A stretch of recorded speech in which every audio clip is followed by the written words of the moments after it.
With an awesome team, half of us are here. And today I'd like to talk with you about what we think is vital for companies to truly live and breathe social and connect with customers. So let's have a look at the big picture. The conversation online is growing.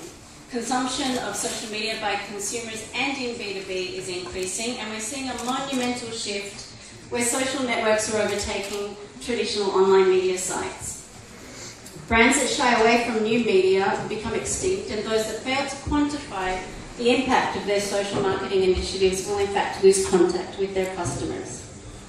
So our only choice is to embrace this change and become part of the shift, the revolution. And social media at the end of the day is about relationships, it's about people. So we need to be present where our customers and clients are and where they're talking about us.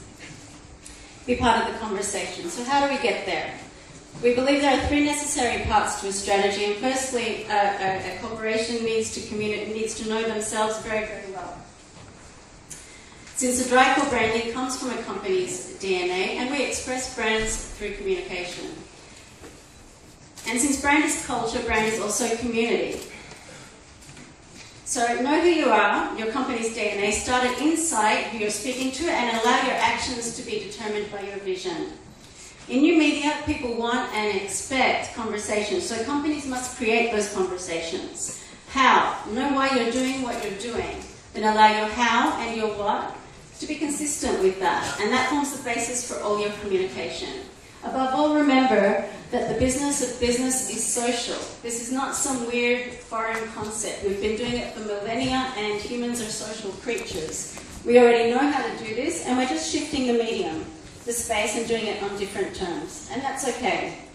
Now in this new space, we realize social media democratizes. The consumer holds the power card, and if we shout, no one's going to listen to us anyway. And the most powerful marketing comes from word of mouth anyway. So we're engaging people and we're creating conversations. Now if you fear social media, you're not alone.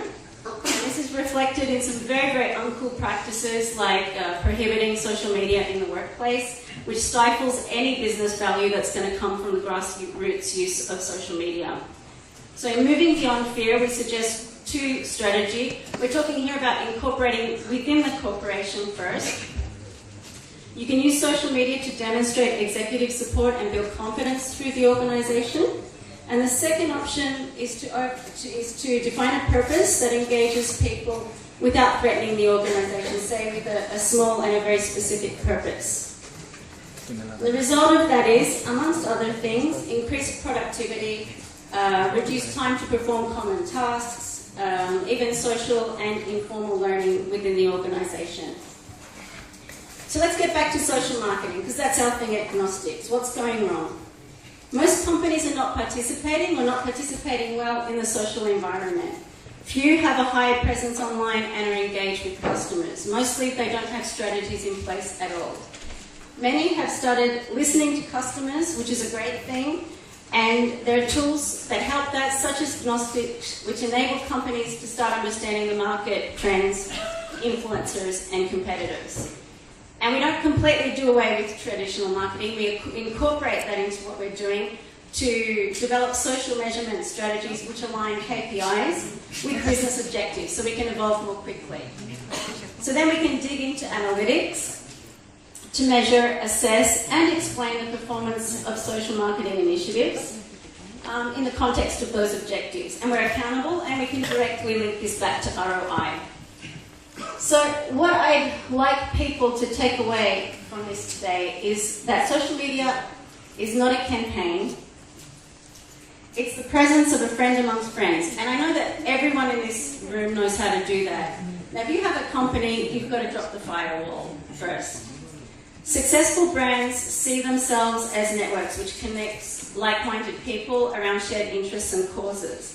And when people see things, they feel things. And when they feel things, they change. And that's what social is all about. So thanks, everyone, for listening. I hope I've offered some insight into using social both within and outside the organisation. And if you'd like to know more about Gnostix and how we can help you with your strategy, come by our booth or check out our website.